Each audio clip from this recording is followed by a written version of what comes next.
আর ভোটের সময় সনাতন। এটা কি অঙ্ক ভাই? কাজের সময় মমতা, রাস্তার সময় মমতা, কাঠের মালা করে সব তো চলে আসেন ভাই ভাতা নিতে, তখন কি হয়?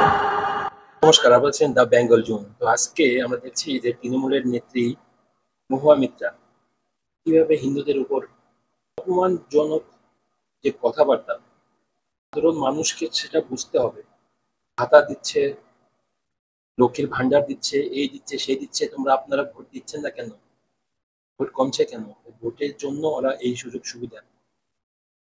তাহলে একজন এই পশ্চিম বাংলার নেত্রী যে সাধারণ মানুষের যে উন্নয়ন উন্নয়ন করলে কি এভাবে বলে? শুধু আমি দেখতে পাচ্ছি শুধু হিন্দুদের উপরই কেন। কিছুদিন আগে আমরা এটাও দেখতে পাই যে পশ্চিমবঙ্গের একটি জনসভায় কিভাবে রাজবংশীদের উপর অপমানজনক বক্তৃতা দিয়েছিল। কিসের জন্য? কারণ মমতা দিদিকে ভোট দিচ্ছে না, তারা আলাদাভাবে তারা চিন্তা ভাবনা করছে। কেন মানুষের কি, বাংলার মানুষের কি এটাও চিন্তা ভাবনা কি করার অধিকার নেই? কাকে ভোট দেবে না দেবে? শুধু এটাই কেন হিন্দুদের উপর এত আক্রমণাত্মক বা অপমানজনক বক্তৃতা? যখন হিন্দুদের কোনো একটি ঘটনা ঘটে সেখানে তো কোনো কথা শুনতে দেখি না। এই হচ্ছে পশ্চিম বাংলার নেত্রী, তাদের রাজনীতি। আর এই রাজনীতি আজ বাংলার মানুষ বুঝতে পারছে।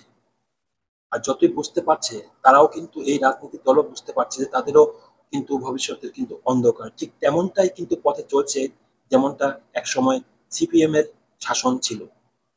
আর তারই আজ দেখতে পাচ্ছি যে ক্ষিপ্ত হয়ে হিন্দুদের উপরে অনেকে ধর্মীয়ভাবে আঘাত হানার চেষ্টা, এবং কি কাঠের মালা পরা নিয়েও সেই বিষয়েও কটূক্তি করেন।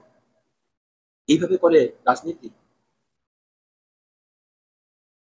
দর্শক, ভিডিওটা দেখুন, তারপরে আপনাদের কি বক্তব্য অবশ্যই কমেন্ট করে জানাবেন। ধন্যবাদ। সারা বছর তৃণমূলী আর ভোটের সময় সনাতন। এটা কি অঙ্ক ভাই? এক একটা এসসি বুথে আমরা 1000 টাকা লক্ষ্মীর ভান্ডার পেরে এসসি মহিলারা 1200 টাকা পায়, অথচ প্রত্যেকটা এসসি বুথে, নমশূদ্র বুথে, মতুয়া বুথে 100টা ভোট খুললে 85টা বিজেপি, 15টা অন্যান্য পার্টি। বাপরে বাপরে বাপ। কাজের সময় মমতা, রাস্তার সময় মমতা, কাঠের মালা করে সব তো চলে আসেন ভাই ভাতা নিতে, তখন কি হয়? তখন কি হয়? বাস্তব কথা বলছি, আমি শুনতে খারাপ লাগে, বাস্তব কথা বলছি। আমি যখন কথা বলি সেগুলো খুব টিভি ভিডিও হয়, আমার কিছু জয় আসে না এটা নিয়ে। সত্যি কথা বলছি কি না? তাহলে